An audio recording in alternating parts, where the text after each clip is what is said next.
Pô, aí a pessoa reclama de queimação, reclama que nós chamamos de azia. Você tem dois tipos de azia que você tem que saber fazer a distinção. Você tem a azia que o paciente tem quando ele está em jejum. Isso é muito raro. É 1 em 10 mil que tem azia. Provavelmente no seu consultório você nunca vai ver uma síndrome de Zolling-Ellison. Você sabe que existe no livro. Então é aquele paciente que tem um excesso de ácido clorídrico e que tem um refluxo e que irrita. Só que essa azia é assim. Ela acontece em jejum, você come, a azia desaparece. Isso é 1 em 10 mil. O que você vê é o contrário. É a pessoa que vai reclamar para você que ela acabou de se alimentar, logo em seguida ela tem uma azia. E o conceito que existe espalhado por aí, erradamente, é de que você tem excesso de ácido clorídrico, mas na realidade você tem falta de ácido clorídrico. Por isso que houve o refluxo. Porque a válvula pilórica que liga o estômago ao duodeno, ela é pH dependente. Se o seu estômago está com um pH mais alto do que deveria, o pH do estômago é em torno de 2, se ele estiver mais alto do que deveria, a válvula pilórica não abre. E aí o que acontece? Acontece o refluxo. Quando eu tenho um refluxo pós-prandial, que chama, eu estou dizendo que eu estou tendo uma deficiência de ácido clorídrico. Aí eu vou no médico e o médico fala assim, você está com excesso de ácido clorídrico. Eu vou lhe dar um omeprazol da vida, que é um inibidor da bomba de próton. E você vai diminuir a produção de ácido clorídrico, você vai melhorar. Você vai melhorar sim, porque o omeprazol vai anestesiar o seu esôfago. Mesmo que você continue tendo refluxo, ele já não te incomoda tanto. Só que a doença continua progredindo. E agora você está com um problema sério, porque você já não estava produzindo o ácido clorídrico necessário, porque isso que te deu azia pós-prandial. E agora você usa um inibidor de bomba de próton, que vai diminuir sobremaneira a sua produção de ácido clorídrico, aí começa a sua desgraça. Porque se você lê na bula do omeprazol, lá está dizendo o seguinte, você não toma esse remédio mais do que 4 semanas. Eu conheço gente tomando há 4 anos, há 5 anos, há 10 anos. E essa pessoa começa a perder a musculatura. Ela começa a desenvolver sarcopenia. O sistema imune dela fica comprometido. Ela tem uma dificuldade de absorver as coisas. Ela começa a ter deficiência de minerais, ela começa a ter deficiência de aminoácidos, porque ela agora não digere proteína, as fezes dela têm um odor horrível. Isso tudo causado pelo omeprazol. O sistema imune cai, até que predispõe, inclusive, até câncer de esôfago. Então nós temos que fazer uma mudança radical aí. Você não pode continuar receitando omeprazol. Porque o médico brasileiro ele faz assim, ele receita uma opção de coisas que o estômago não aguenta, e a cereja do bolo ele coloca um omeprazol para aguentar aquilo tudo. Aí o estrago está feito. Eu sei que é difícil porque eu estou te mostrando a coisa exatamente o contrário. Sempre você aprendeu que azia é igual excesso de ácido clorídrico. E eu estou mostrando para você que azia é deficiência de ácido clorídrico. Entendeu? Tanto é que quando você dá o ácido clorídrico na forma de cloridrato de betaína, você tem uma melhora absurda. Esse refluxo, doença de refluxo, em inglês é chamada de GERD, é a doença de refluxo gastroesofágico, vai do estômago para o esôfago.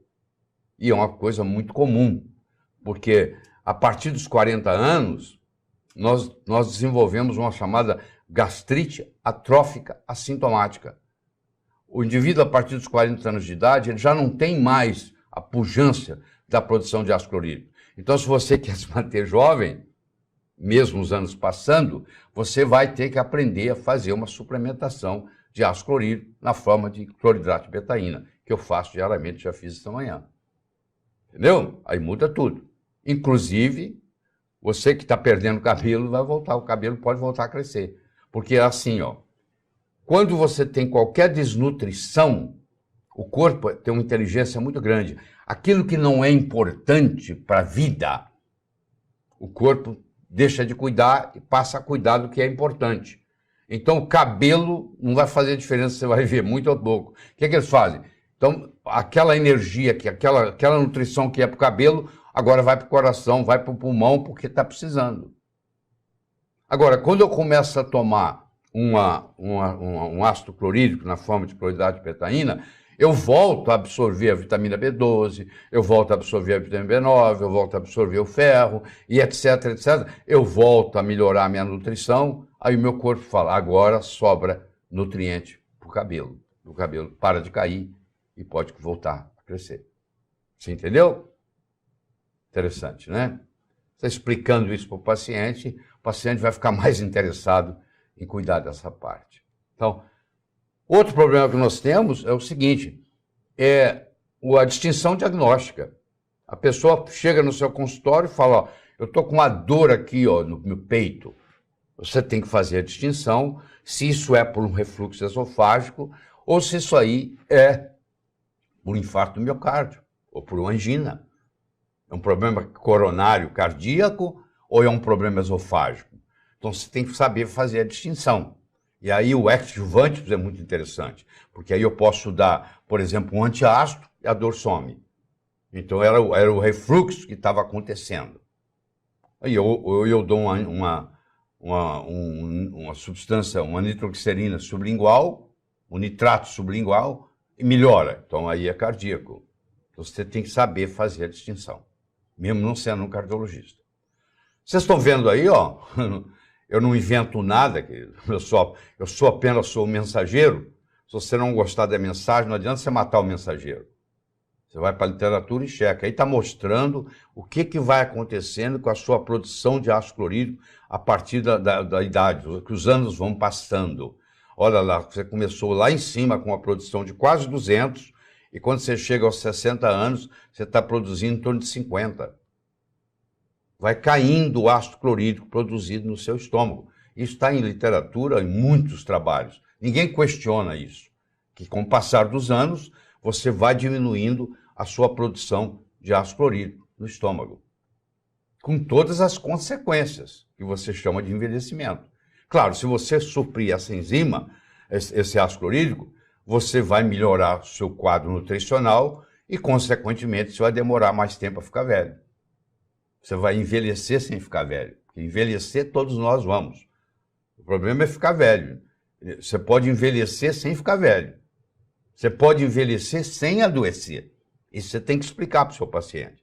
Você pode envelhecer e adoecer, e a grande maioria das doenças está tudo concentrado na velhice. A verdadeira doença é a velhice, porque todas as outras estão acumuladas lá. Você não encontra gente de 18 anos com câncer, é raríssimo. O câncer infantil é menos de 2% dos cânceres, para você ter uma ideia. Entendeu? Então você vai no hospital, o pessoal que está internado lá, com problema cardíaco, com problema pulmonar, com problema hepático, com problema renal, a maioria tem mais de 40 anos, a grande maioria. Mais de 50 até. Então isso aí mostra para você o que está acontecendo. Então se você quiser manter a sua saúde, a sua juventude, você tem que começar a fazer suplementação daquilo que vai acabando. Bom? Faz sentido?